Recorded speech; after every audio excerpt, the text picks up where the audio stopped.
Welcome to Make Do and Grow, a series that shows you that you don't need lots of fancy stuff or money to be able to grow food that you and your family can eat.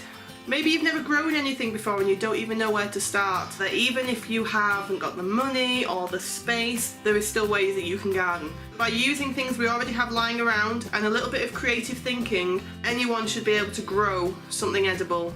Like everyone else, in January 2019, I've been watching Marie Kondo on Netflix and have been KonMarieing my house. But it means I've got more space to work with in my house than I've had before. Now, I have a sad light, which is one of them lights that is meant to look like sunlight to help trick your brain into thinking you're getting an adequate amount of sunshine. But if this light is meant to seem like sunlight, maybe we can trick the plants into thinking it's sunlight too? I'm going to clear this space and then I have an idea of how we can start a garden in this little area here, even with it being unideal. It's a very odd little spot. So let's get started with cleaning it out.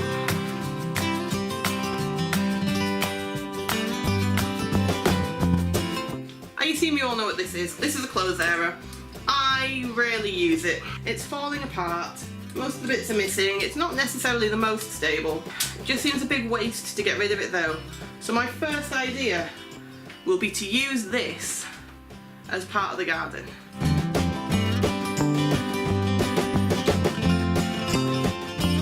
So now we have an empty space to work with. I even made a half-hearted attempt to wipe it down before we were done.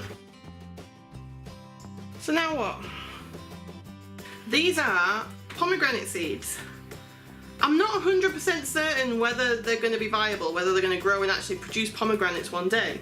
I had a pomegranate, I ate it except for 14 seeds, and they're growing.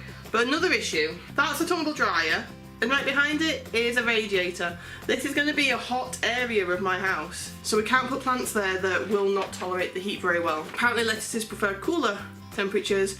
I don't think they'd survive there. There'll be some herbs and small leafy greens that we maybe will be able to grow. So let's get on with planting some seeds, shall we? Right, let's see what we've got that we can grow inside. I'm still trying out several different methods, but this is the one I found the best so far. We do have a lot in here. I've tried to sort them out roughly into different types. Alright, so after going through all the seeds that we've got, I've made a small selection. Basil, spinach, cress, alfalfa, pak choi and parsley. I've got here some seed trays. I'm going to fill these with some cheap and cheerful compost that I got from B&M actually. We'll get planting some of these seeds and see how we go. Because I'm putting the seeds directly in here as I'm trying to break up the compost as small as possible. While I was lucky enough to get several sets of seed trays, not everyone's going to have these, so what would be an alternative? What could you use to make do? I use egg carton lids, such as this one. So I buy my Tesco free range eggs in bulk because we go through a lot of eggs.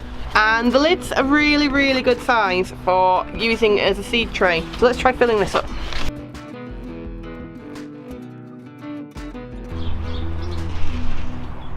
So now we've got 3 trays that we can plant seeds in. My eventual plan will be for the spinach and pak choi to go outside.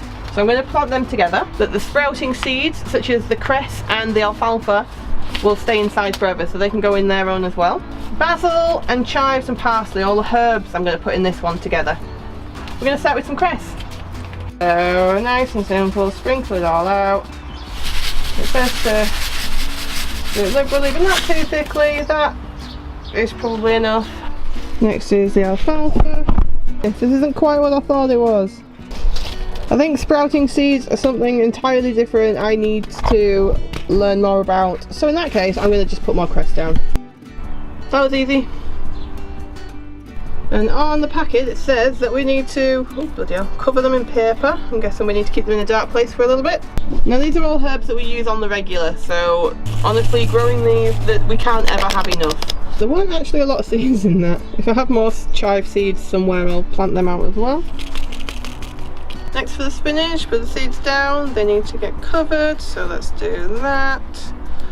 Okay, we're back inside. Now we can set up where we want everything to go and get the lights in place. problem I've found so far is that the closed area doesn't actually fit on top of the dryer neatly, nicely, without falling off. It's completely unstable. I'm going to make do with what I've got and find a way to make this work. I've got this cardboard lid thing. It's sturdy cardboard. Let's try this. So I was able to use that cardboard lid to put the area on top of, because it's given the dryer a bigger area for the dryer to sit on top of. I meant area, not dryer.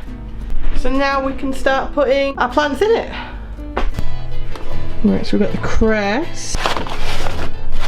Very sad looking spring onions from outside.